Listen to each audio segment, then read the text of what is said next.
Okay, so this is the setup for the Battle of Deux. One thing I want to mention, it's like Saturday. I'm usually not up this early on Saturdays, but I didn't go dancing. But anyway, that's not it. During the intro, I absolutely had a brain fart. Not about the rules, I may have, but about, oh, where's the turn track? There's the turn track. But about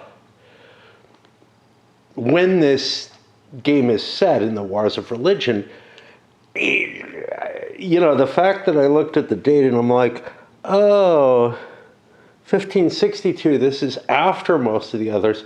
No, it's prior to the 30 Years' War. I slipped a century, but I should know that the Wars of Religion were before the 30 Years' War as well. You know, 30 Years' War, we're talking Mazarin and well, not Richelieu yet, but we're talking Mazarin, and that is obviously post the sort of I don't know, conciliatory government that eventually occurred under Henry IV. But also things like Armada and stuff are set in the time of the Wars of Religion, and that's clearly before 30 Years' War, you know. It doesn't even have Dutch Revolt in it yet, right?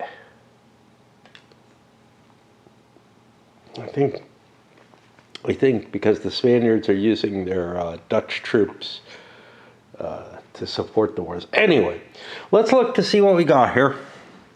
So, first thing is all the setups. They got wing commanders. They got replacements for the wing commanders. There's no colonels in this game. I don't know what happens if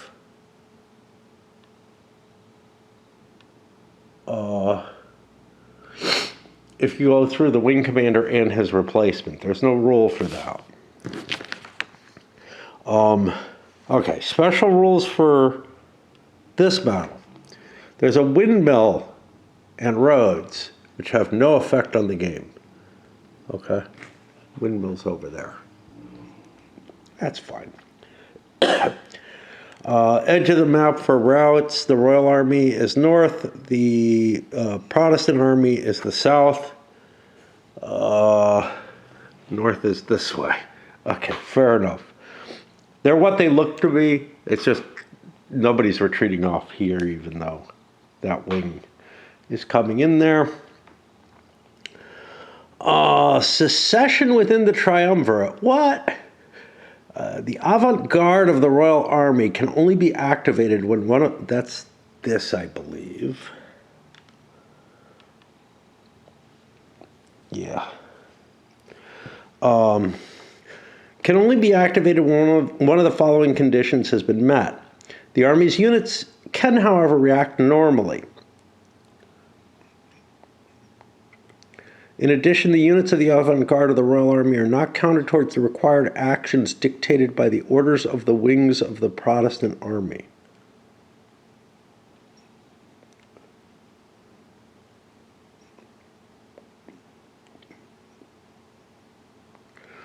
I don't know what the fuck that's meant. Oh wait, there's two avant-gardes. Coligny is also avant-garde. Over here. Oh, I don't know what they're talking about.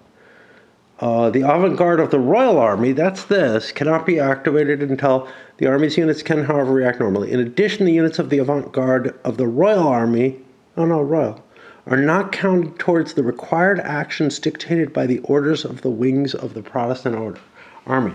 I don't know what the fuck that's even supposed to mean. That doesn't make any goddamn sense.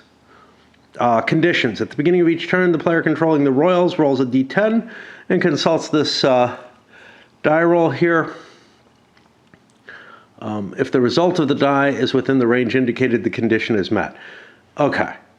So losses in victory points. Victory points, that's not defined anywhere yet. Maybe down here. Yeah, okay. Suffered by the Royalist army. I think the Royalists just don't activate, is all that we're talking about.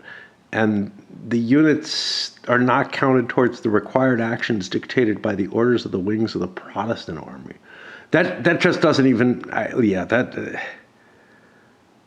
oh, they won't have to charge towards them and stuff like that, I guess. That's what they're trying to say. Okay. A unit of the Protestant, this is B now. That was the first condition, that whole, but now there's a B condition. Now what? When one of the conditions has been met.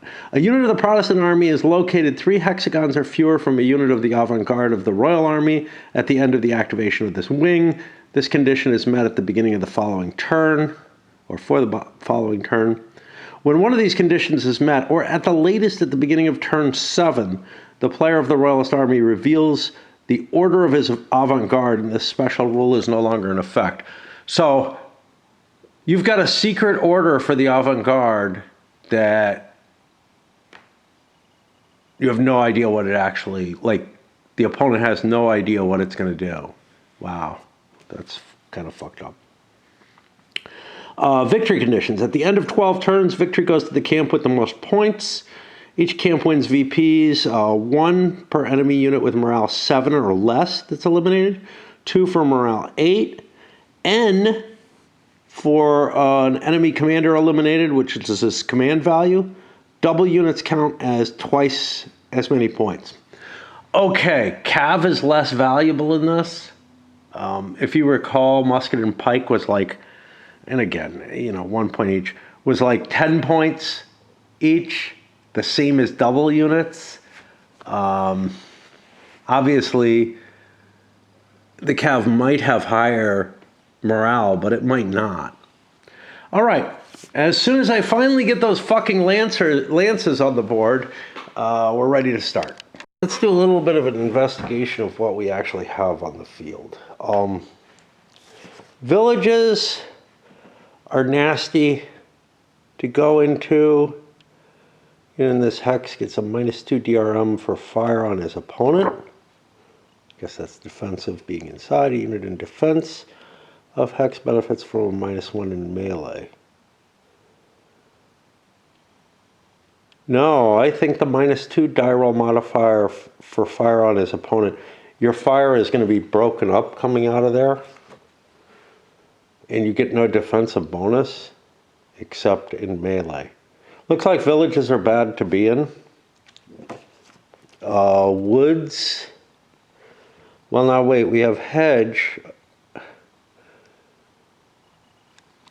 We have hedge, which looks like this tiny little slice here, and woods, which looks like this. And this doesn't really look like either, because they're little pine trees. And this looks more like pines, but it looks more like a woods than a hedgerow, so I'm going with woods. Which is the same as fences. You'd think that would be more like hedges. A cavalry unit loses a morale bonus, no charge. A unit in this type of hex inflicts a -1 DRM for fire on his opponent. So being in terrain is bad in this. Your firepower is reduced. And theirs is not. Theirs is not impacted by it. This is very different from the musket and pike stuff. But we were going to look at the different types of units that we have here. All right, let's look first here. We have L's and M's. L's are German mercenaries. They're going to be pretty much the same as pike units. And they have a disadvantage at attacking cav, and they're good at attacking shit, F's and M's. But notably, they're at a big penalty under attack by cav. Or no, they're at a big bonus being attacked by cav. Okay, so here's the thing. Heavy infantry can't attack cav particularly well, and cav can't attack heavy infantry particularly well. Kind of makes sense. Remember, they can support cav attacks, though. And in fact, they're not even really allowed to attack. So that's fair there. But M's are this Protestant militia. M's suck at attacking anything, and just about everything has a bonus attacking them. They're particularly weak units.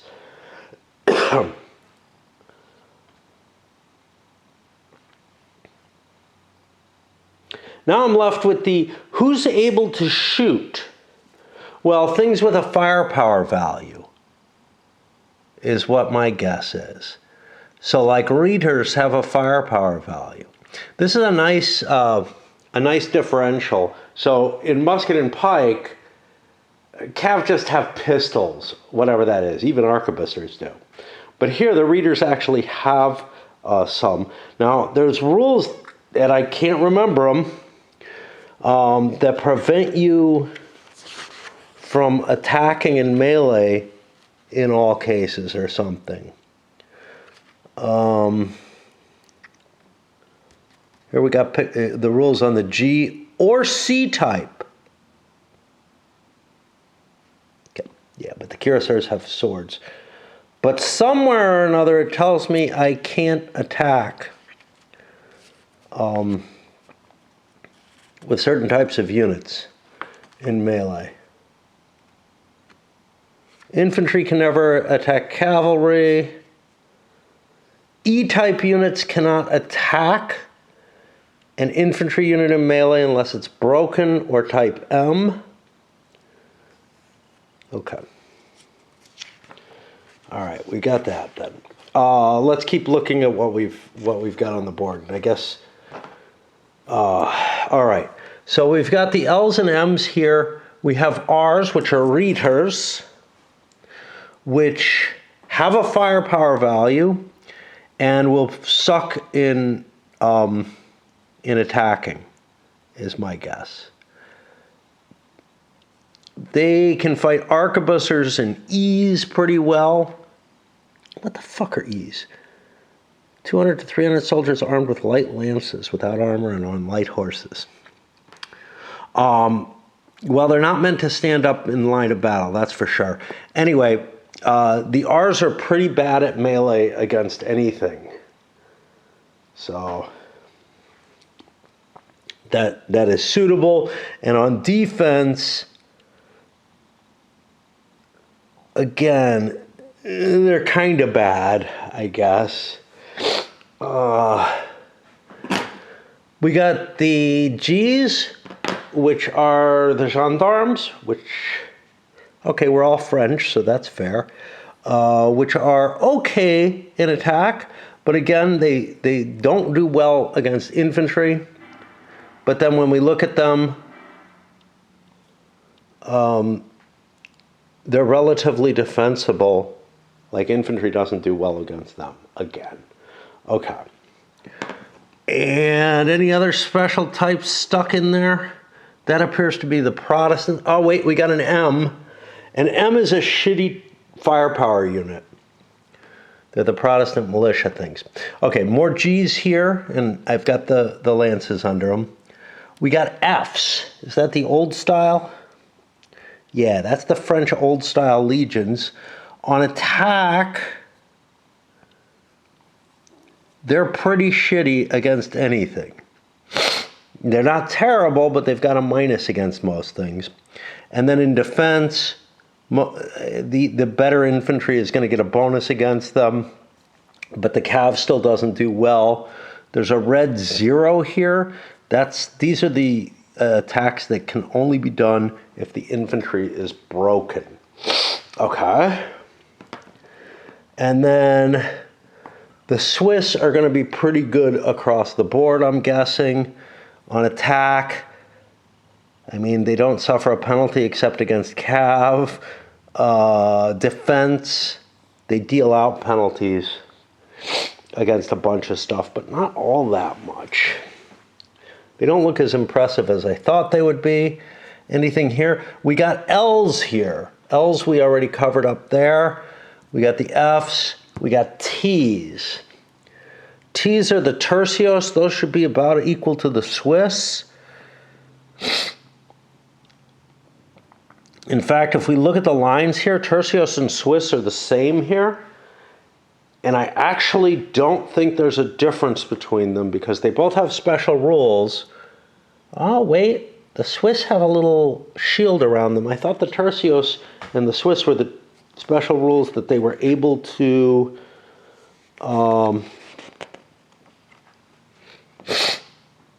they have a very high firepower rating, which is bad. It means they don't have a lot of guns in them. I thought the special rules for the Swiss and the tercios were the same, that they can like basically be hedgehogs.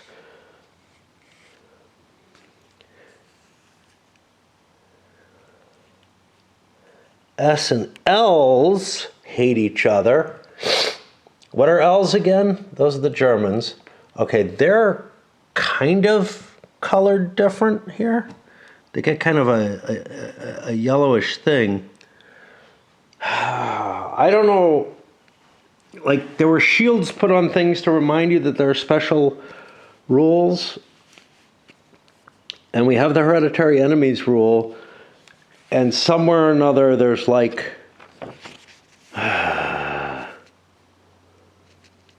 something about not being caught from behind.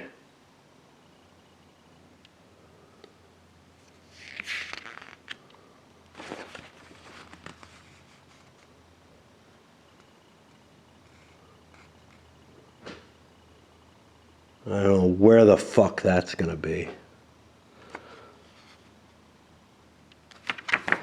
It's got to be over here. A and D is attack. No, that's not it.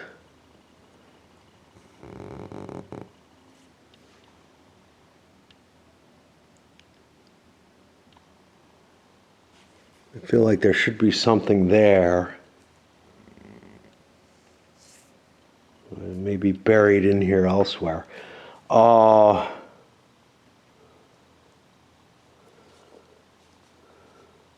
going to be melee modifiers. I can't imagine that it's in here and not in the other thing. Flank attacks, I don't know.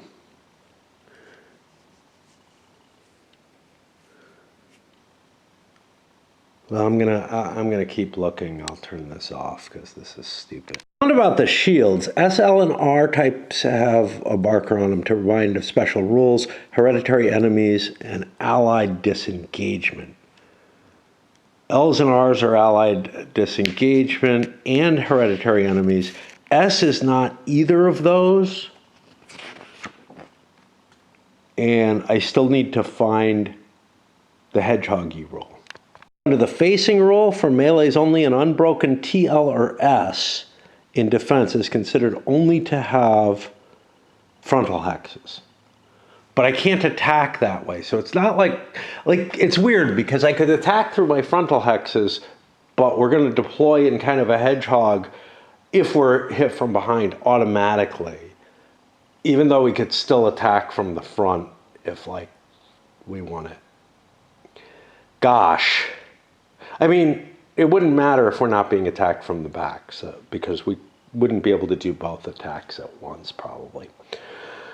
All right, going over the scenario situation has been rough enough that I need to break.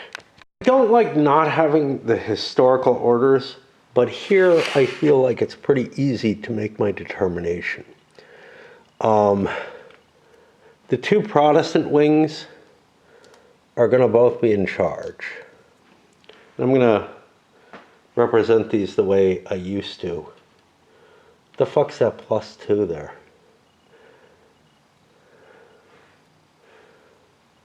Oh, Jesus. Like, oh. that doesn't appear like, so this says C/G plus 2. That doesn't appear to be the momentum the way it worked and the way I remembered reading it here in the melee. Let's see how this is worded.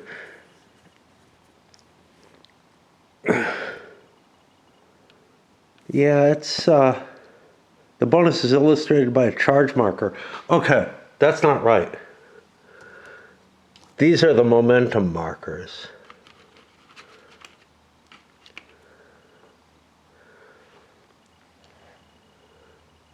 These are the charges. And on the back, we got a rally, I think, there. And a march, great. Great. For the French, I'm going to put a march here because I don't want to be in charge and I don't want to be in rally. And for the other wing, it might behoove it to be in charge to be able to launch an attack right away. But instead, I'm going to hide a march under there because if they get attacked, they're triggered as well. And then they might want to do some recovery. The change of orders from march to charge is pretty likely. I've got a bonus on the leader, so okay. And that means a Protestant goes first. The thing that one has to notice is I can't outflank this without getting within 3 hexes of their advanced guard, which will trigger its entry, and I don't want its entry. I don't want its entry more than I want the outflank. Which means, hey, what's the firing? So we had grazing range in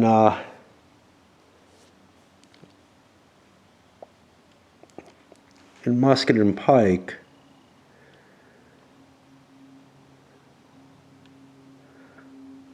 I'm looking for a defensive fire.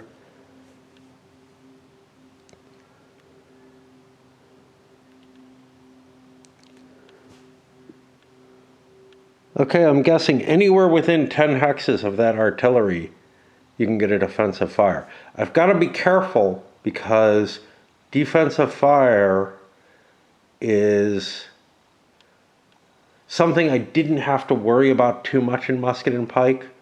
Every now and then it would make a lot of sense, but usually I would rather let a wing move and set itself up as it gets closer so it's, densely enough packed. But there were times when I wanted the grazing range advantage and I kind of let it go by. But anyway, that's not an issue here. There is no grazing range. There is no hitting multiple units with the artillery like there is in musket and pike. So I'm going to start with this wing and I'm going to try to get a positioning that I'm outflanking. What does the slope do for me? Being on top gives a bonus, so I don't really want to be in this hollow here particularly. And he's anchored on the hollow and on the town. He's in a good defensive position, but I have to take advantage of my numerical superiority. I started moving my reters around and realized, look, I wouldn't be able to get into this position, and I wasn't, without some opportunity for a countercharge to happen. And I'm like, okay, I gotta reset up. There's another interesting facet, which is with these guys can't be like left alone as far as I can tell. They can move on their own from one of their units to another, or they can move with if the unit they're on stacked with moves, they have to move with it, I think. I'm not absolutely certain. It's a much more restrictive situation than in musket and pike. And that causes serious problems. I may just throw that out because what it means is I can't move this unit until I move all the other units in the formation, or else I'm going to lose command on some of these units. I liked the flexibility on musket and pike a lot more. Anyway, I'm going to reset up my units and try again. Is this an ugly die? this is one of the issues that I have with the ones that are kind of like this, except smaller, is that sometimes I feel like they're a little off balance. This one, I don't know if it's actually off balance. It might just be the painting was suboptimal there. But it's also larger than all my other dice of that type, and it's just horrible. Meanwhile, I'm looking up the interception rules as I move up there.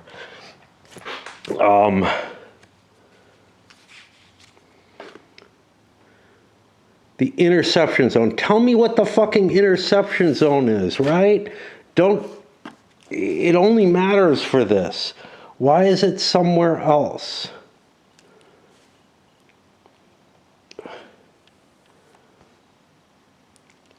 These rules are really bad. The musket and pike rules feel a little loosey-goosey, which makes them very easy. GMT rules in general do to me compared to like SPI. And I'm okay with that, with something like Men of Iron. With the musket and pike, I can almost guarantee you, well, I can assure you that I miss things, but the things that I miss and I learn wrong or whatever are because of that loosey-goosey style to them. Because there's far too much rules to be handled in that kind of lack of discipline. Yeah, you're gonna tell me? I don't know what the interception zone. Interception zone, it's up here. Why is it here in this little picture? So it's 2 hexes away. Is that spelled out anywhere?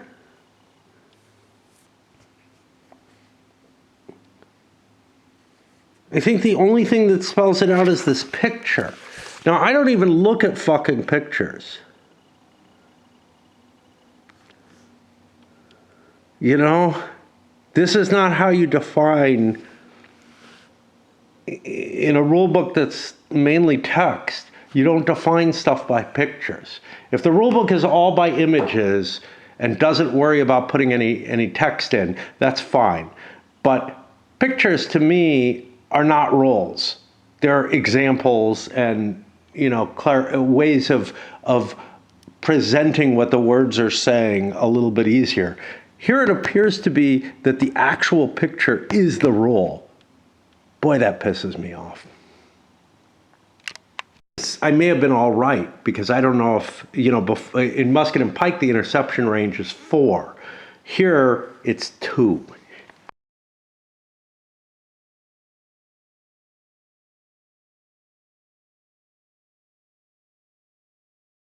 So we've moved our reader into place. The gendarme is there. It has an interception check.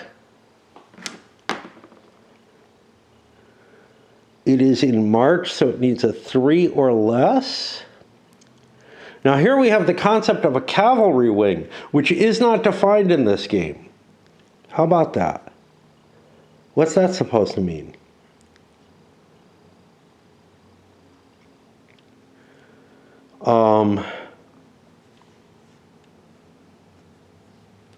We work the morale in. So we've got a -1. We need a 3 base. It's a G or E type. These are the only things that can intercept, right? Maybe not. No, any cav can intercept. Okay. A G or E, so I'm at -2, so now I'm at a 5. I got a pretty good shot. Didn't seem like I would have that good a shot. I cannot get the charge bonus here. And this is not resolved immediately, but it does stop that unit. And because it's done or attempted an interception, I get an interception counter on it. I don't have a clear idea of where those are. There's one. Now, this is what's fucked up. The reader is going to want to fire at this. I've got 2 extra movement points left. I am going to fire my shot. So let's do that now. And we'll go to the fire combat, which is more procedural in basis rather than a chart-based thing. I don't have another 2 movement points. I'm firing down the hill. This is the problem. This guy's down the hill.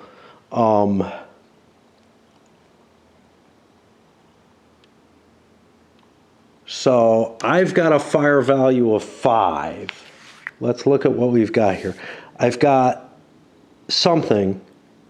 Didn't I have something here? I don't have anything there. I have a fire value of 5. I need to hit a 5 or more. Wow, that's a really good fire value. Okay, so I got an 8. So now we look at the... See, in musket and pike, I just look on the chart, right? I figure out my modifiers, I look on the chart. But here, I have to find this, and maybe I'll get used to it again. But right now, I have to find fire resolution. It's greater than or equal to this value, okay? Which means the target has to make a morale check. The die result minus the unit's fire value. So it's a morale check at -3. Okay. Now, let's see how morale is actually handled.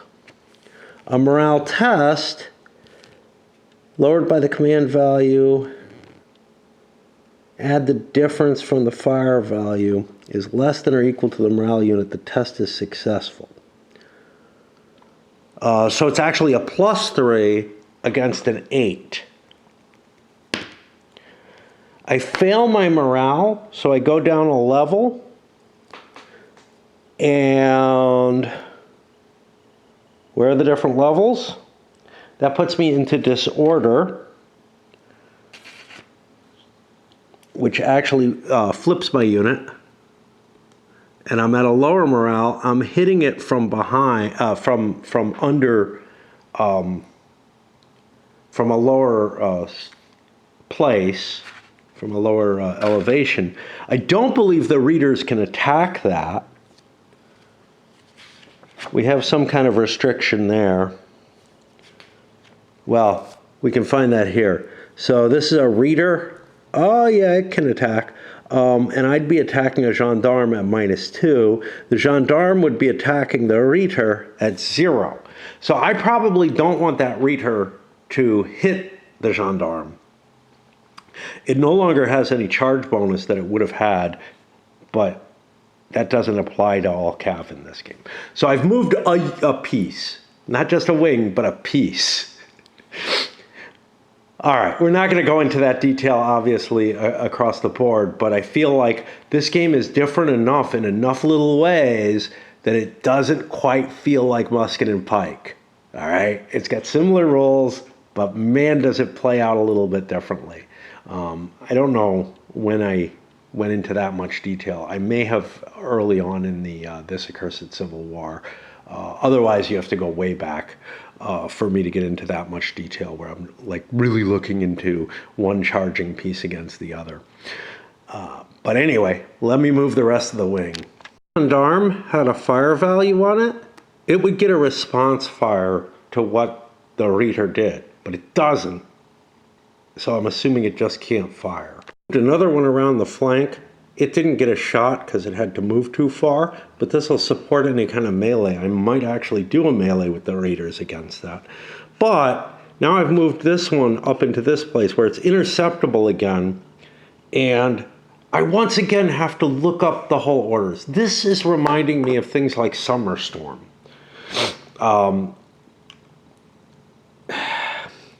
Because while I have a very simple intercept at 3 or less, I have to worry about a lot of modifiers and everything on it, and just the presentation of a new chart and whatever is making it more and more difficult. And then the firepower I really have to look up, you know, because that mechanism is so new.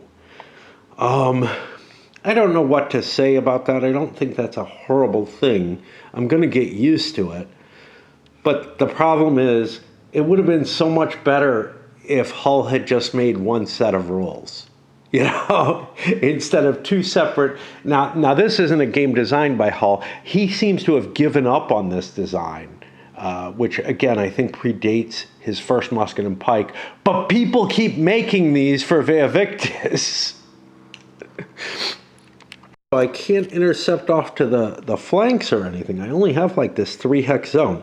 This unit gets an interception marker. It failed its die roll. It needed like a 5. But it still gets the interception marker, so it doesn't do another interception attempt on this activation. Same as Musket and Pike. It's just... it's playing out a little more clunky. Now I have enough movement points to shoot at this thing. We can do that. I don't know. We've got a fire of 5, but I don't remember what the fuck anymore at all. Nothing special. So I roll a 4. That's a miss with my fire. And the extra movement point's not useful. And then I continue on, and I've moved 3 units. I've spent a lot of effort so far. A lot of it's because the system's unfamiliar. It's close to the other one, but I have to do so many fucking lookups and whatnot. Corollary of situation, you know, or an impact of the rules. I've moved up here, another failed interception, fired on this unit. I got a success. That penalizes the defending unit's morale check.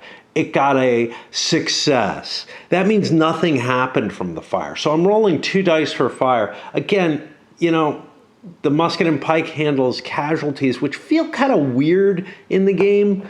Like, they don't have much impact through most of the game. The only thing they affect is that units kind of, well, they affect the size of the units for the melee impact. There is no size of the units difference when we look here, okay? So you couldn't take those fire hits. They wouldn't mean anything. Every now and then units melt away just due to fire, or they get weaker and then they're worse at melee. But something feels a little like the edges are rubbing wrong in the Musket and Pike series, whereas here everything's kind of handled as one thing. Those whatever they are, the unit statuses, right? The formation and morale hits combined. Now, but it's clunkier in terms of execution because I have to roll a to-hit roll and a defense roll. I never like situations where you have to roll lots of dice for a single combat unless it's telling me a lot of the story.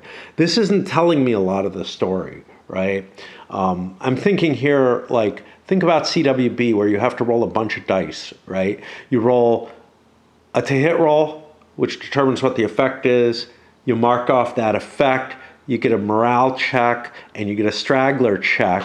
All of that is effects on top of the hits that you took in combat. But here, I had a success and nothing came of it. The only thing that came of it was I forced a die roll, right? And I don't like that. Especially since you're using like 10-siders, well, you know, if you wanted something simple that you needed lots of multiple die rolls, 6-siders probably make more sense. But 10-siders, yeah, I'm beginning to feel like you should have the span covered well. So again, I'm more used to the Musket and Pike. I think I actually respect what this is doing because the strength points kind of don't make sense in Musket and Pike. They're kind of like, they feel like they were patched on. But here, there's this obnoxious extra die roll that comes from not having that patch on.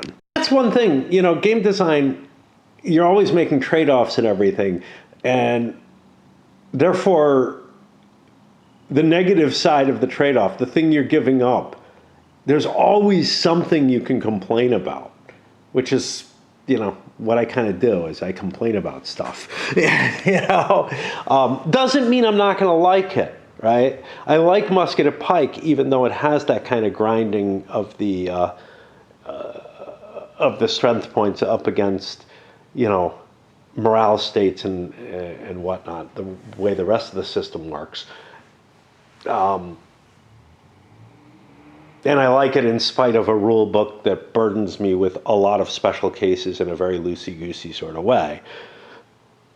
Even though I don't play it right ever. I mean, I'm damn sure I've never played a game of it without making errors.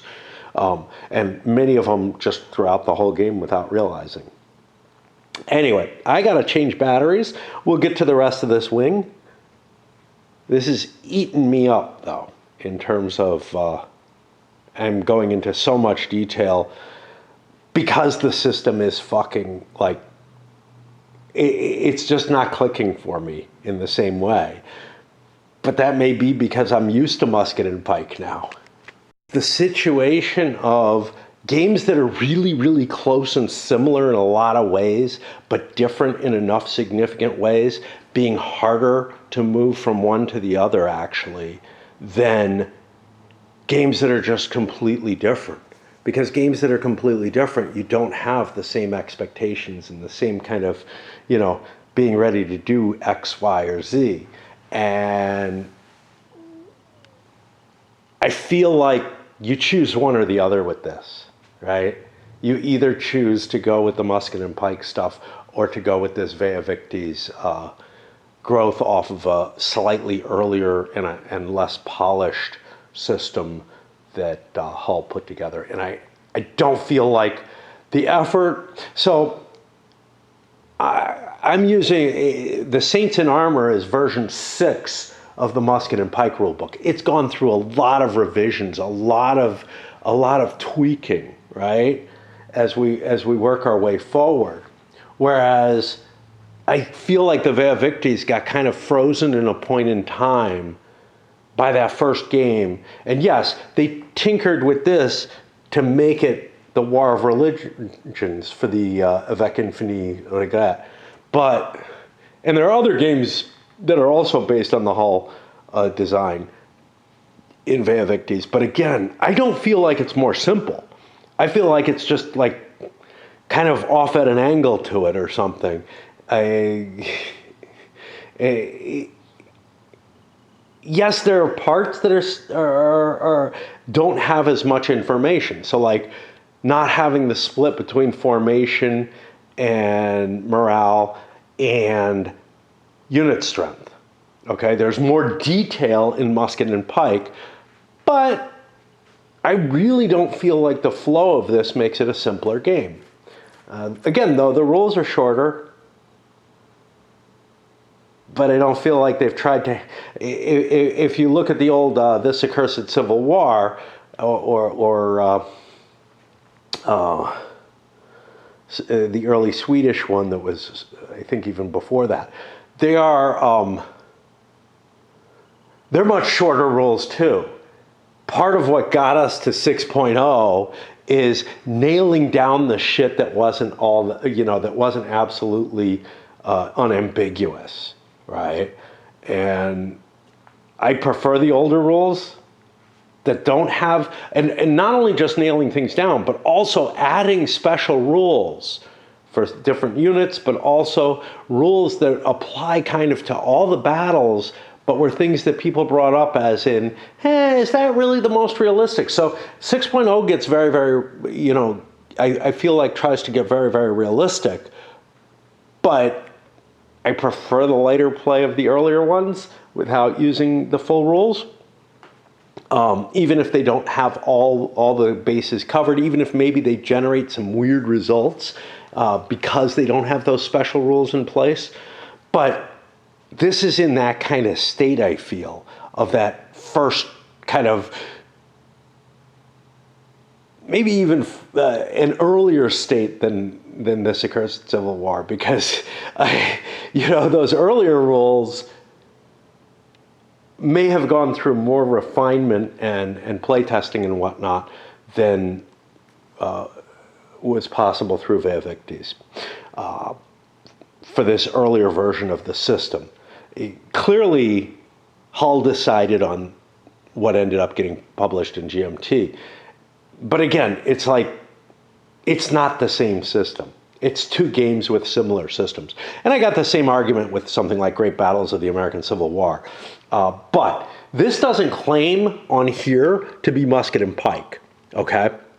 The only fucking place where it claims that, well, okay, there's two places. Board Game Geek puts it in as musket and pike, as a simpler version of it. Yeah, okay, whatever. But also on Consim World, Ben Hull is responding to both games in the same thread, basically.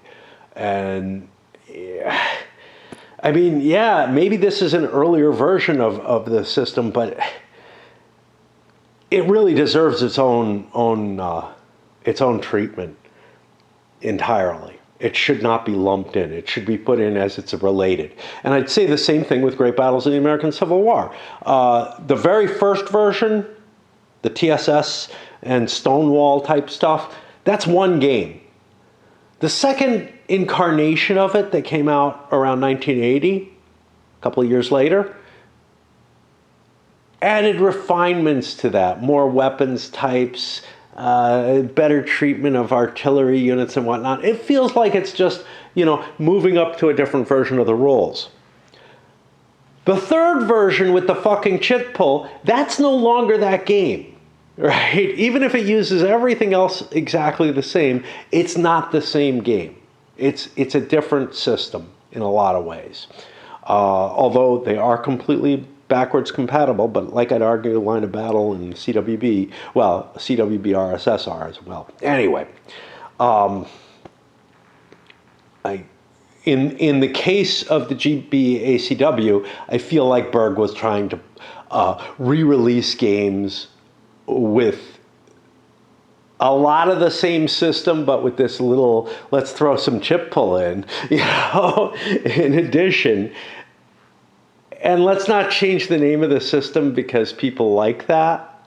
They like and recall the old name. Plus, I mean, he's got to have great battles in every system of that type that he makes. Great battles of history, great leaders, great battles. I don't know, all kind of shit like that. And he's only got a limited number of combinations he could make. But yeah, it just doesn't, to me, that's a shift that's significant. And this is a more significant shift, because at least with GBACW, if you could basically, GBACW, throwing the chip pull in is just another layer on the same system. But because it hits this whole thing with the command and control and everything, and completely shakes up the order of play, it feels absolutely different to me. But yeah, I'm willing to accept that's all one system, but this certainly is not.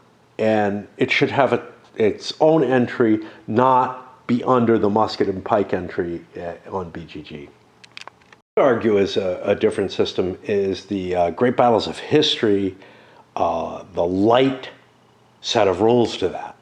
But again, you can play with the same board and pieces. It's designed to be, backwards compatible to the full game.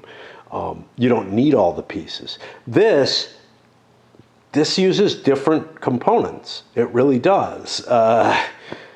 You don't need all those number counters, but also the strength doesn't comport to the fire value. Like, the two have nothing to do with each other. In fact, the fire value on units is a bad thing to have. And you'd have to make something up to make up for that larger fire value. Like, size wouldn't work. And I feel like it's really kind of the type of unit more than anything else, because the bigger units take up two spaces. Moved a number of my pieces forward, including a charge here, which could not be intercepted because these guys are too far away to do so. The interception range is so weak in this. But now I want to fire my artillery, and I got to find the right piece for this. It's going to be a offense.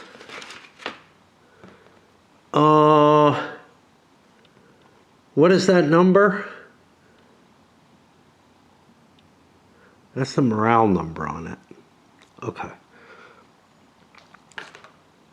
Artillery doesn't have a fire number, and I'm going to fire, I guess, at one of these. I can see both of these.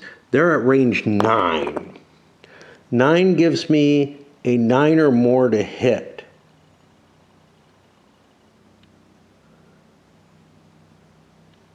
And no modifiers in place unless whatever the fuck that is means something.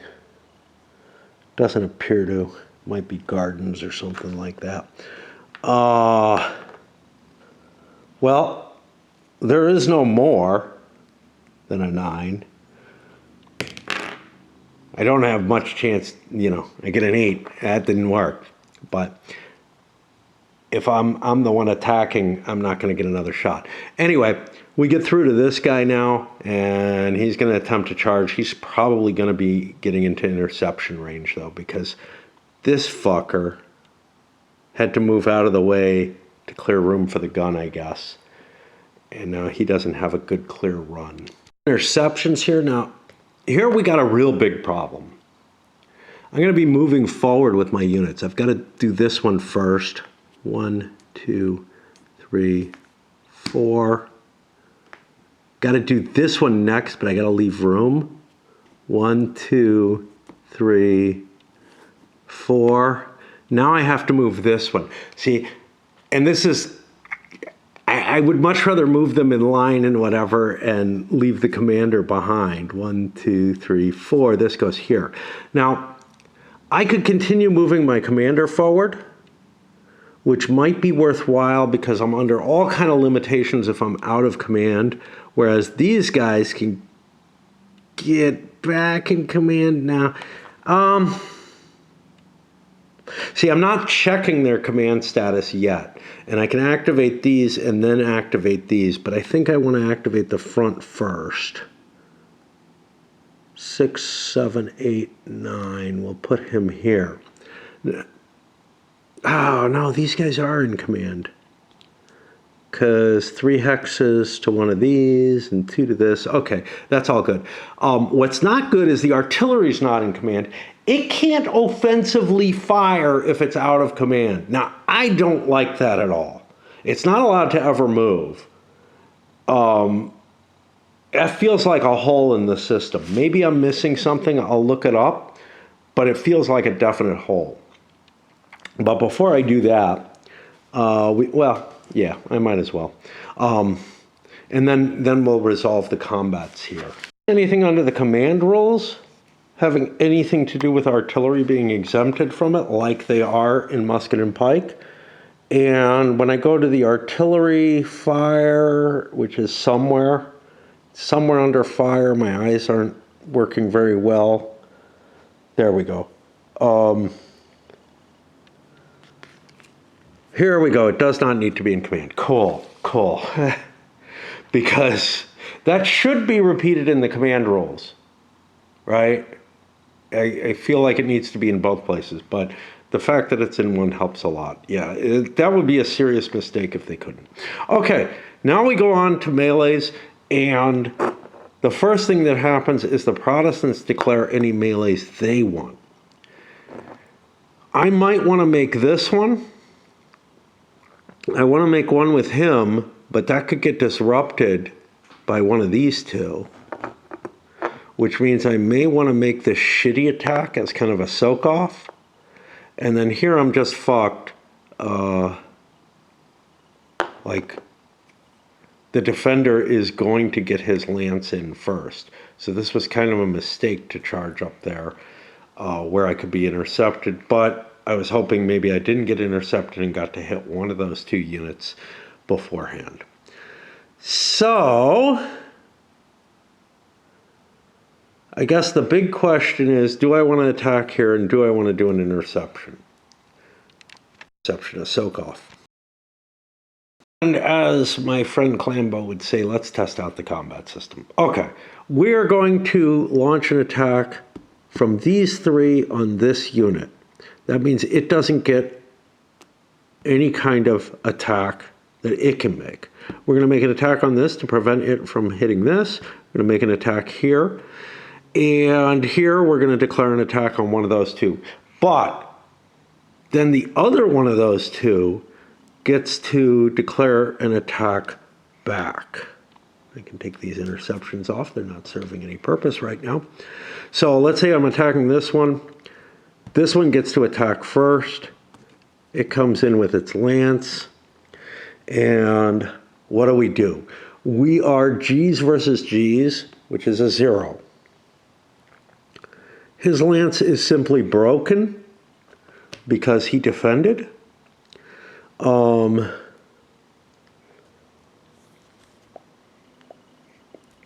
Morale difference, they're same morale. No charge bonus. The attacker's got a lance bonus of +1.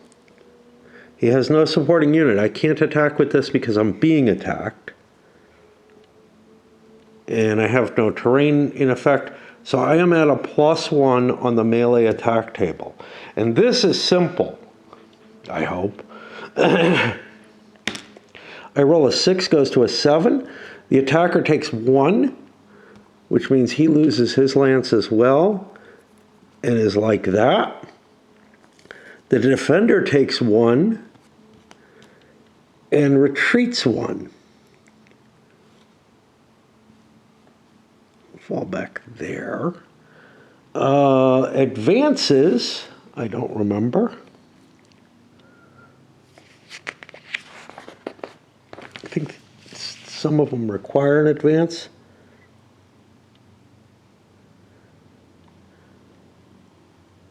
A non-shaken attacker must advance. What is shaken? I mean, you're always that first level, so it had better not be. Shaken is they cannot move. So I must advance into this hex, because I was the attacker in this case. And this attack doesn't get taken care of. All right, let's do another one. I got a bunch of writers here. Kind of doesn't matter which one I choose. I'm going to choose this one as my attack. So, that will destroy the Lancer, and I'm going to have to clean these up afterwards. I've got an R attacking a G. That gives me a -1 to begin with. But morale difference? My morale is 8. This is down to a 6 because it's been disordered or whatever. Yeah. So I have a +2. So I'm at a net of +1 right now. None of these apply. Per supporting unit, I add 2 more. That gets me to +4. I've got a flank attack. I go to +5. Is there a limit? I know there's a limit in musket and pike.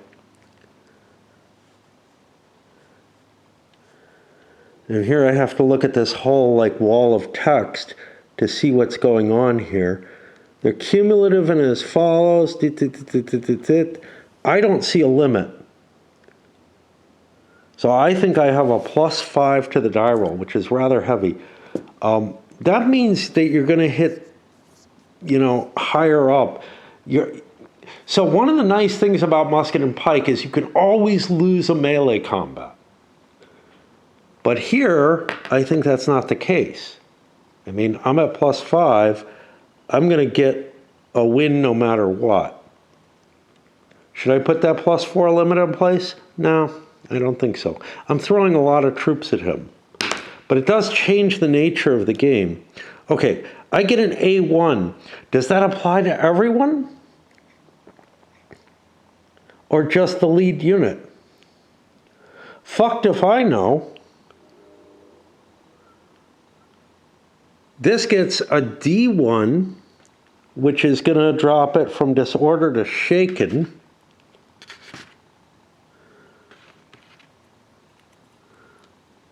Which is that's broken. I don't know. Where the fuck's shaken if that's the case? This must be shaken. I guess E stands for shaken in French. Okay,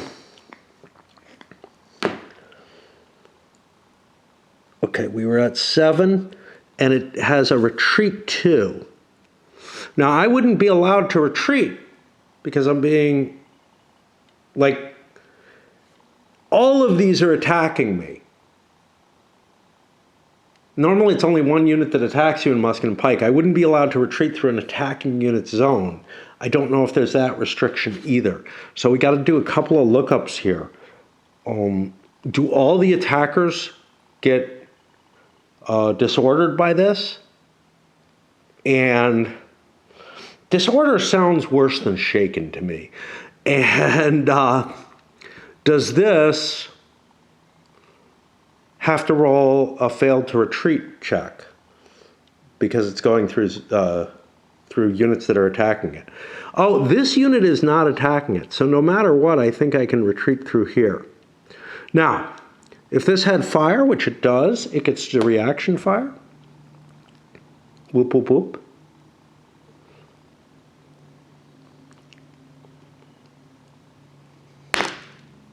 A 4 doesn't do it. I don't think I had any minuses. So yeah, let me see if all of these get hit. This one definitely does and has to advance. Also, no pursuit checks on any of these, which I really dislike. Again, there's something missing.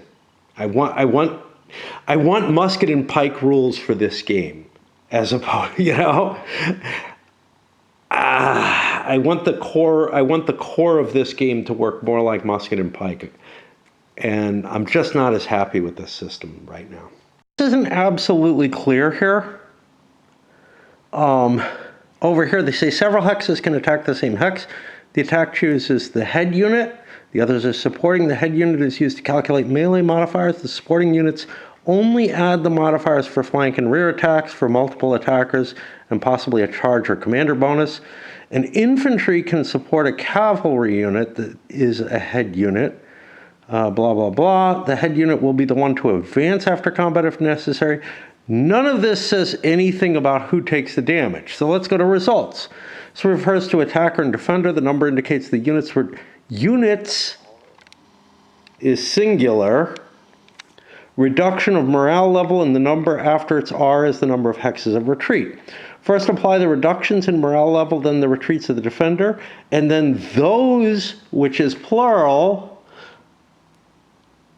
but what we've got here is a translated rule set, you know, going into English, which is a notoriously questionable language in terms of like being able to capture all the intricacies. So I don't have any trust as to what is intended. In musket and pike, the unit that attacked is the only one that's impacted. But multiple units can attack if the defender stays in the same hex. We have an example. It doesn't help. We have an example of melee. This might help. B with the support of C attacks D. Okay. B is the head. The modifiers are as follows. If A survives the attack by... Okay, we get the modifier and everything. We don't get the results determined. I have no idea. I am going to guess that all 3 units are affected by the attacker effect. But I don't know if that's what's intended. So sorry, you know, rules are not specific enough. Again, you know, it makes sense that they published an early version of the Musket and Pike series. There may have been some kind of, you know, you're fine using those, but actually using my full Musket and Pike rules, that would be kind of cheating. you'd have to rewrite. So they would have to essentially redesign the rule book for Musket and Pike. Otherwise, they would be copying. It's okay to copy mechanisms and whatnot, but Vea Victis maybe had some rights to this rule set, and they didn't want to rewrite the whole rule set, so they kept this, but you're getting an inferior product. And I think, because Musket and Pike probably has the rules, under GMT's ownership, they can't just copy the rules for Musket and Pike. And I guess they could say it's a module for Musket and Pike that you add on, change these rules and this, that, and the other, but that's not the model, the business model that Vea Victis works on. So I guess I see why this older, inferior system keeps cropping up in the Vea Victis, but it's a shame. That's all I have to say, because the battles that this is covering, it's doing so with what is definitely an inferior system, in my opinion, that hasn't been through all the revisions and everything. And I would much rather see some kind of deal between GMT, Hull, and Vea Victis that allowed real Musket and Pike scenarios, battles to come out and be published through Vea Victis. It's just a shame, because this is so inferior in so many ways. Into a hell of a lot of detail there. We have finished one activation of that unit, but I get the opportunity to go for a continuation. My leader has a 2. I'm in charge, which means I need a 5 or less. It is not a cavalry wing, that's for sure. I kept the wing commander not adjacent to an unbroken enemy unit. We get another activation. Fuck. I need a break. This was too intense. I'm going to try to remember that I'm going into the second activation here, but I can't keep going. This was too heavy a burden, and now I've got, another round of that happening. Shit, I was wrong. I haven't even finished this. I still have 2 more attacks to do before that check happens. We'll take care of those, and then I'll get back. So the Reiter breaks this lance. This is not a good attack. There was a -1 for coming up this way. We're same morale. But there's something else in play here, which is the terrain. We're going up a slope, so we're at a -2 for the Reiter to attack. This is simply to prevent this unit from breaking his charge. A -2 gets me to a 0. That's an attacker takes 2 and a retreat 2. That's 1, and we go to an E, I guess. Use one of these broken lances, and retreat 2. The defender, I don't know if he fucking has to. He took a D1. You always take a hit on either side, just like. And now, what's my advanced situation here? The defender may advance. I don't think I want to. It doesn't look like a good idea to be in here. Again, no pursuit check. And now one more attack is here. And here I have the charge and the lance coming into play. We're hitting this. It breaks this lance. Okay. I don't know what that D means. There's all these markers. There it is. It's the disengagement marker. Okay. All these different markers that like don't look as pretty and don't share the commonality with the musket and pike stuff, again, making it harder. Okay, we compare. We're same type, same morale. No, +1 morale, 8 to 7. Sweet. Did I fuck up with this? This was a 7 morale.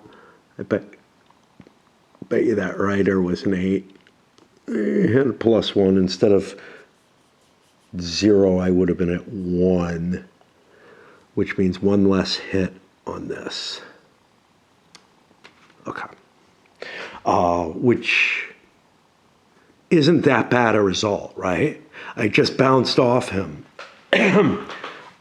rather than actually being shaken. Okay. Where were we? We were trying to count. We're at +1.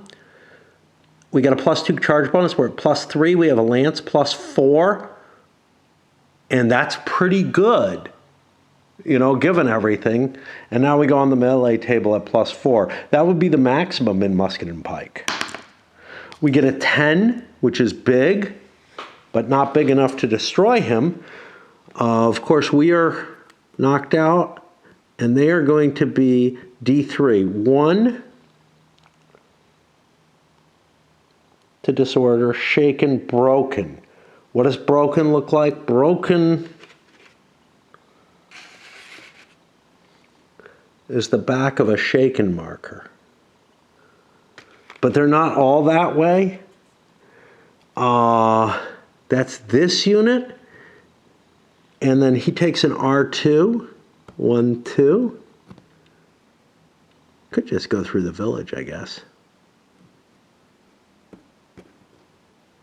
This must plow forward. I don't recall any kind of you can change your direction after stuff, like a free facing change after combat. I don't recall anything like that being in here. We were at 10. It was D3, R2. He advanced. Okay, and that puts us at the position where I rolled the continuation. Let me check that facing change thing, because that's pretty much standard in musket and pike, but I don't recall anything like that. Advancing units may change their facing 1 vertex after entering a hex. I think I still want to be facing this way, but you know what? I'll face this way to take care of these, because I got a lot of units on this one. And I think our charge went quite well. And I'm not too unhappy having a follow-up. I just don't want to put that on top to remind me that I've done 1 activation. I don't want to do more right now. I can't face it. This was too heavy an exploration of the system. And it's not just because I'm using the camera. It's all the lookups and everything. Although using the camera definitely increases the amount of time I had to spend on it. We're back up here. It's, you know, dark out and everything now. This may be the first time in a musket and pike situation where I had to pause in the midst of a series of activations, because this is just hurting too much. Anyway, let's get back and try for the next one. Not the next activation, but what do I want to do? Do I want to keep that charge going? Big question. I've got a lot of battered units. On the other hand, I've done a lot of damage, right? Normally, I would want to do a reform at this point. Is that what I want? I think so. I mean, that's certainly where my intentions go. So, since I got the reactivation, and oh, you know what I'm not sure of is if reactivations work the same way. A maximum of two activations. May attempt to reactivate an activated RAM a second time for a max of 2 activations. That sounds like I can only get 1 bonus off of it. That's different, isn't it? I mean, it's certainly different from how I played it, but it's written in a similar way.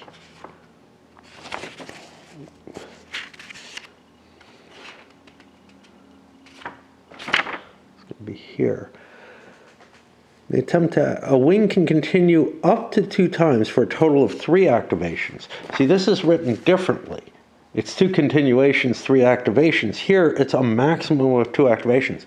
So I think this is the only thing I get to do, which may change my intentions here, because this guy will get his rally attempt.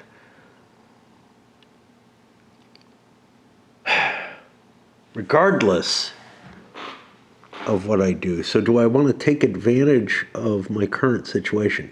I think I'm still going to try to get into March. I have no idea, though. So now we're trying to change orders, go from charge to march. I need a 2 or less.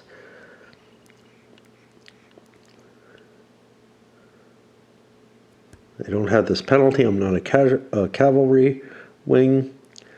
More than half my units aren't shaken, broken, or eliminated. By the way, I also don't think there's a mandatory change.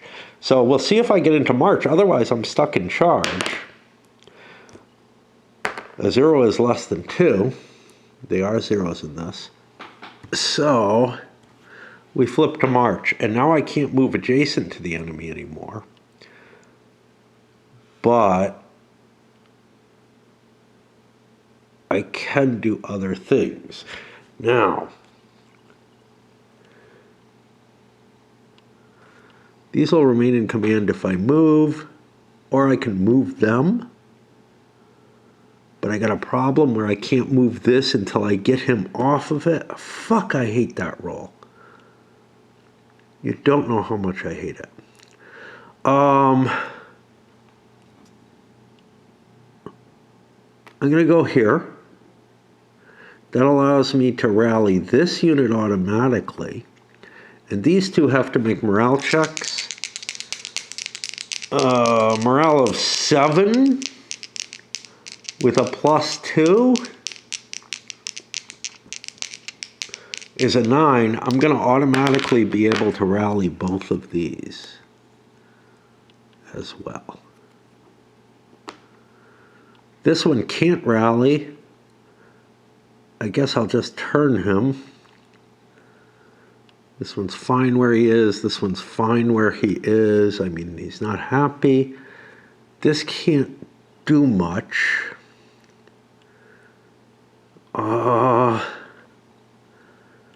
See, if I... Oh, shit. Those rallies, this guy could try to countercharge this. Does he want to intercept that? I think. Let me check interception because it might be a little different. It enters a hex. It's not a normal. It's not a normal thing. If the intercepting unit is moved adjacent. Okay. Yeah, I don't think I can intercept a rally attempt. I kind of want to get this out of the way so that I could move infantry into place, the heavy infantry. But moving this out of the way would definitely cause a rally attempt. I'm sorry, an interception attempt. Fuck. I just don't know. I don't have any of my firepower adjacent to the enemy, so I can't do anything like that. Which means to me, what?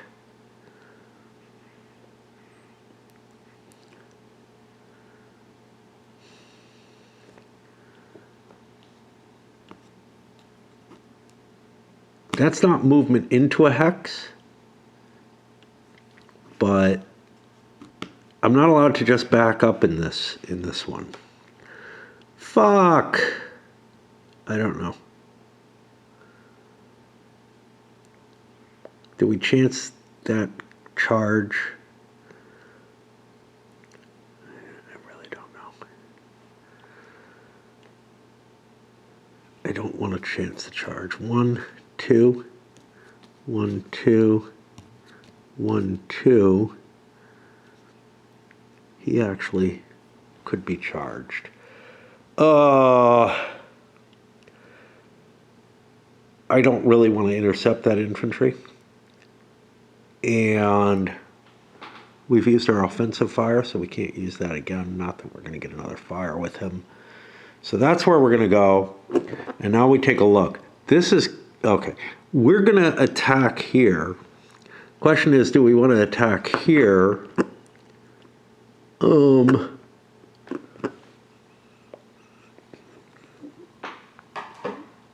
I don't know.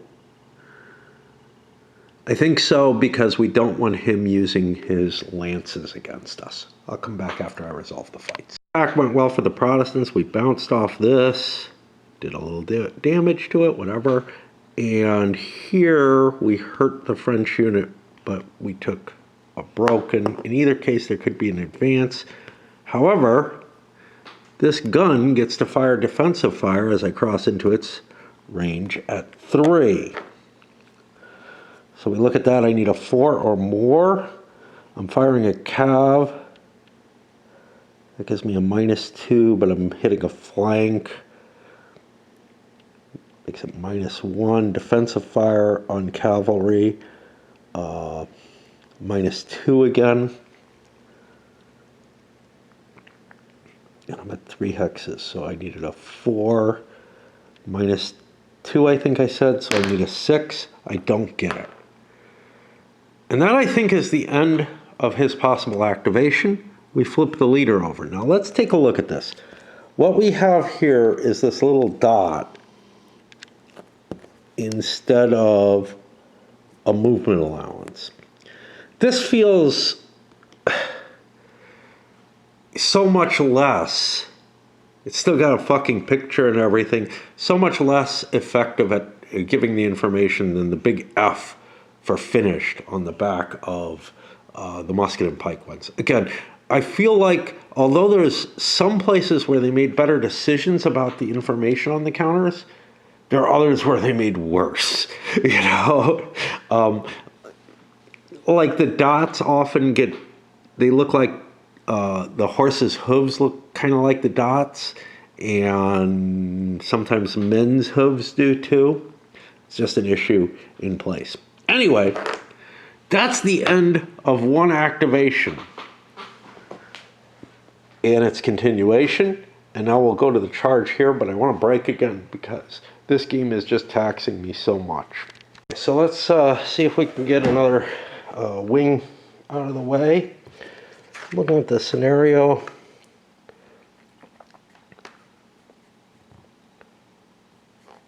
Okay, this can't happen until later. Okay, perfect. It's kind of weird because the beginning of turn 7, it stops the special roll. Oh no, this is losses, not turn. Okay, and we've got no losses so far, so that's not an issue. Right then. Something on the plus side for the graphic design of these counters, and again, you know, it's a mixed bag both ways. The color cubes here for wing are really, really helpful. So much better than anything in musket and pike. There they have a tiny little letter or something which you can barely see. And it's only on one side. This is on both sides of the counter. It's a really, really good move there. Of course, that can't work if you're sharing units between scenarios and they end up in different wings, which some of the musket and pike games do. But this game does it too, and with at least a few counters. Anyway, I'm in the charge here, which means I have to move forward. I'm going to stay in that. That's what I picked. And yeah, what I'm going to do is I'm going to send this arquebusier up and try to kill the artillery because it doesn't get any kind of fire at this point. I already fired my defensive fire.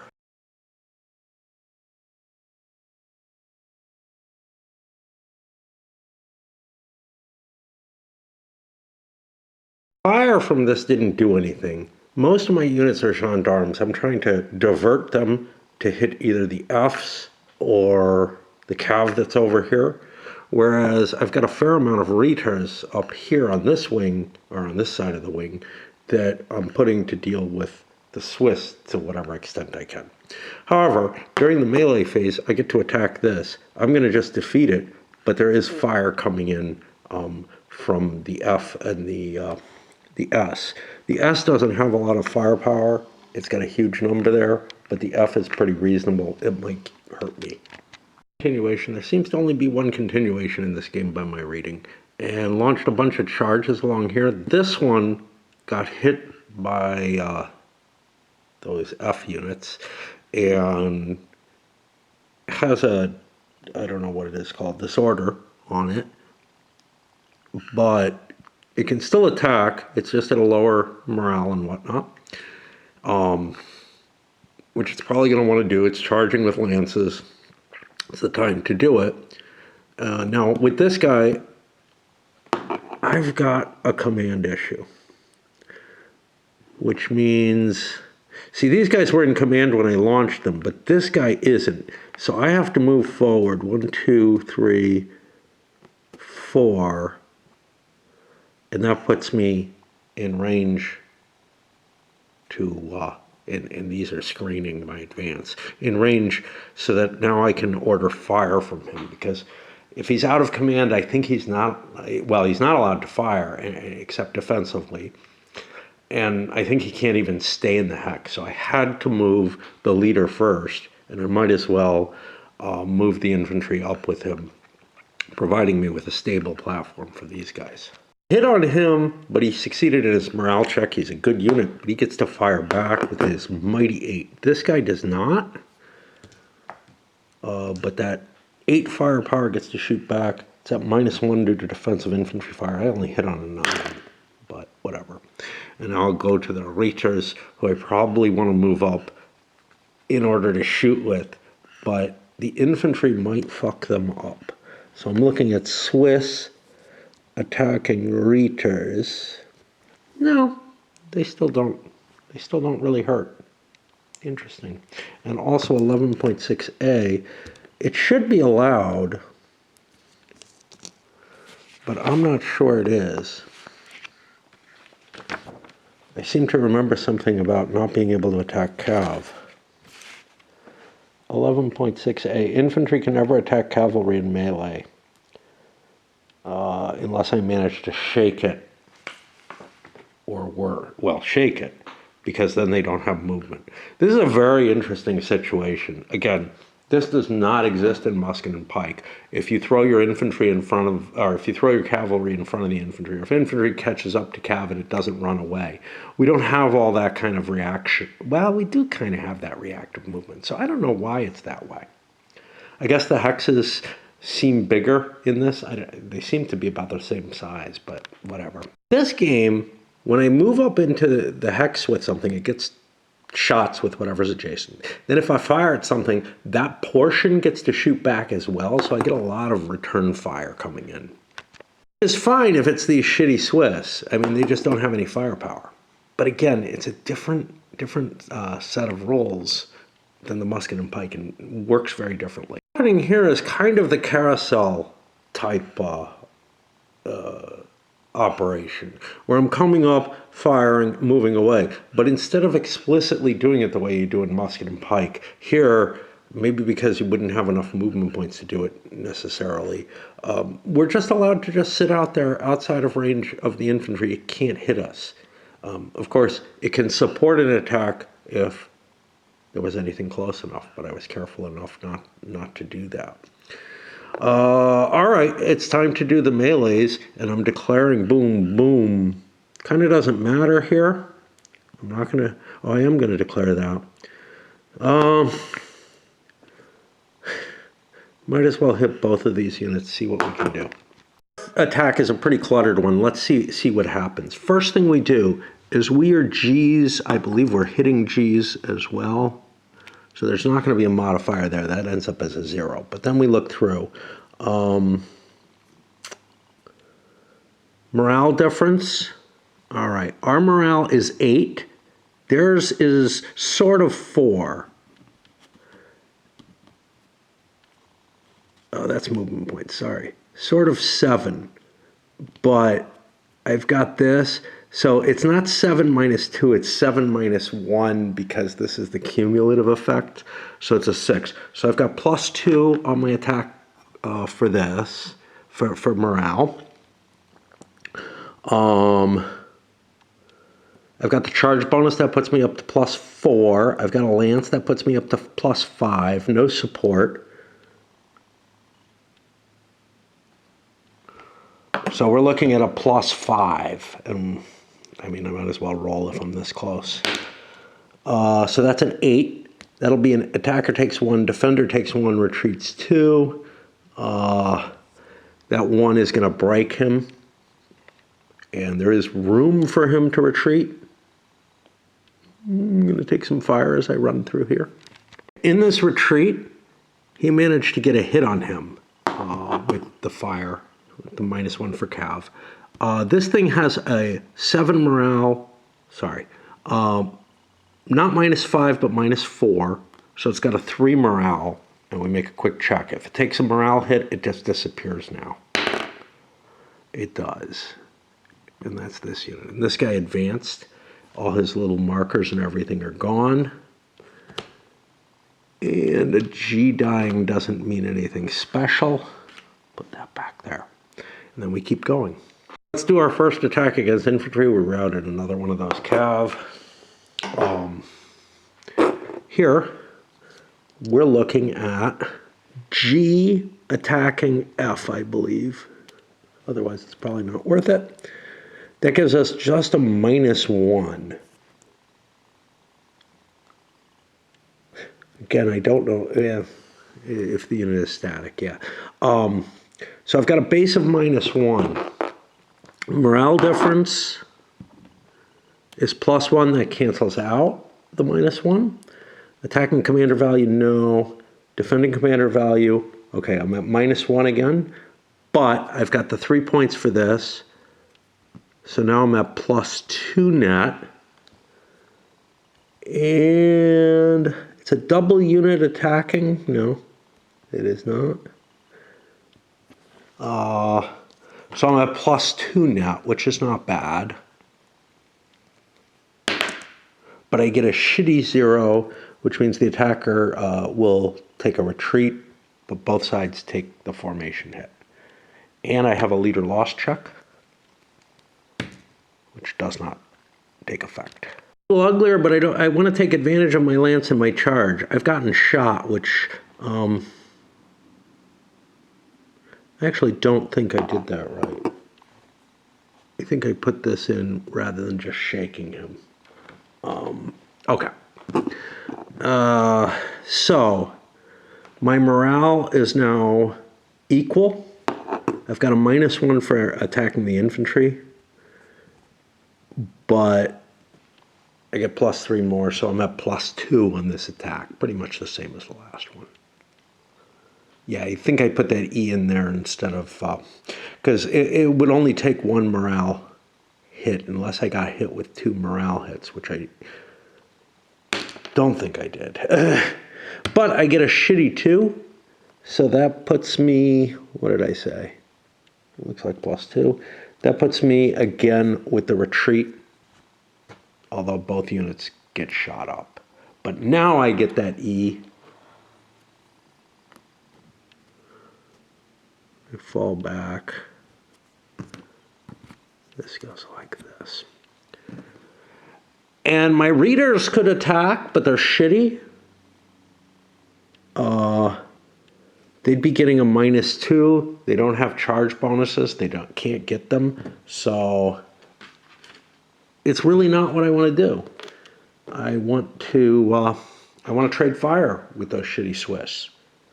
That's the 1 continuation, 2 activations, which flips him over, and that puts the command over here. We still haven't lost enough points of units. We've lost 3 points of units total. So if we lose another point of units somehow, the French will get to check to see if this wing comes into play. This musket and pike, I'd have a fair amount of different things I could do. If I was in, if I could get from this into receive charge, I would be able to rally something that's got a morale loss, but also fixed formation losses throughout the line. And that would be where I'd want to go. But in this game, I almost feel like I have to rally. Now, rally's a problem, though, right? If we look at, maybe it's not. You know, it's out of command that's the problem. Out of command's the one that says may not be adjacent to an enemy unit, which is different. Yeah, so I could exchange fire and attack if possible with some of my other units. But I think I want to drop into rally in that case, because rally is going to allow me to attempt to rally without the need of my commander. The commander is helpful, but it's the only way that I'm going to be able to do this. Otherwise, I'd have to be stacked with or adjacent to the commander in order to do that. So let's take a look. We're going from march to rally. We need a 4 or less, and we have a -1 because of the leader. That's not great, but we succeed. And there we go. We've got the rally. Now, if we look at rally, it does not have any reactivate, preempt, or intercepts, which is similar to musket and pike. So all I'm going to be able to do is rally. And if I rally a unit like this, I might get shot at. So maybe I don't want to. Maybe I want to fire. It depends on what my my capabilities are. This one also needs it. But on the other hand, maybe the firepower that I would be engendering by rallying wouldn't be that bad. Like this unit could rally and it would only take 1 shot, but this unit would get 3 shots against it, which is pretty shitty. The other thing is, these guys can't attack the cav, and they can't make it move. They can't do a damn thing to it. They are basically in hedgehog. Remember when I said they have hedgehog in the back, you know, if they're attacked from behind or whatever? Yeah, but the cav essentially puts them in hedgehog automatically without me having a choice in the matter, which I'm not terribly upset about. It's just I didn't quite picture it that way. And I think I actually like this better because as the commander, I probably shouldn't have too much control over how the kernel of that unit reacts to the cav being nearby. Anyway, let's do my rallies. Now for rally, let's take a look at this one first. This has a morale, it has a -2 on the morale. It starts at 6. It's not -2 though, remember, because I'm flipped over, so it's -1. So I have a morale of 7, and we'll see if it recovers. This one does, and I'll work my way down the line in such a fashion. Actually, broken units are a problem. Now, this guy started here. I rallied this unit as my next unit just in order to kind of, in order to utilize this commander. But I think I want to rally this. Now, this has a -5 morale. He started out as an 8. That means he's a 3. I bring him up to a 4 with my leader. It's not optimal. I don't get a rally there. He doesn't go anywhere. But now that allows me to run over here and automatically rally this. And that'll go up to one of these. I don't believe facing changes. Again, in musket and pike, you rally a broken unit. Broken unit has no facing. But this is all running away. I'm only able to shift it into the position that it's in. And now I'll go to the rest of the units. And come back. Successful with all of these units, but this one failed. He did not get his 6. He doesn't get worse from it, but he attempted to rally there, and he's being shot by those arquebusiers, who have a pretty good fire capability. Not as good as the raiders, but I'm not going to be hit with a 1. I have to exceed the firepower value. This guy doesn't need it. This guy, he's scary. I certainly don't want to take a shot because they'll have a better shot against me. I think I'll try the rally, I guess. I'm not thrilled about this. He succeeds in rallying, but now there's going to be 3 readers shooting him at 5 each. So that's a +4 morale check, and then a +3 morale check. A +2 morale check. Okay, let's check the +4 first. That doesn't hit me because I'm in pretty good morale now. The +3, that does hit me, so I'm back. And I might end up worse off because this guy still gets a shot at 5. He hits, so now I'm at +1, and my morale's only a 7 now. But that doesn't hit. So I end up in the same place, and that's fine. That's the end of the turn. We check, and I've got 3 points. That's not enough to give me a chance of bringing the other unit in. This will move forward. Put some dice up here, and I've got some things to flip. I lost my cannon here. This cannon did not get a defensive fire, but that's okay. He's screened. And then, of course, is anything routed? This guy's routed. He has a movement allowance of 4, I guess. See, this is what's hard. What does movement say? Movement doesn't say anything. I think he gets full movement like he would in 1, 2, 3, 4, 5, 6. So actually, I will have an extra unit. So now we're on a 0, this actually comes into play. That's the only routing unit, so, okay. Nothing else is routing. Leaders flip over. I forgot to flip him as needed. And that's it, and we're ready to start turn 2.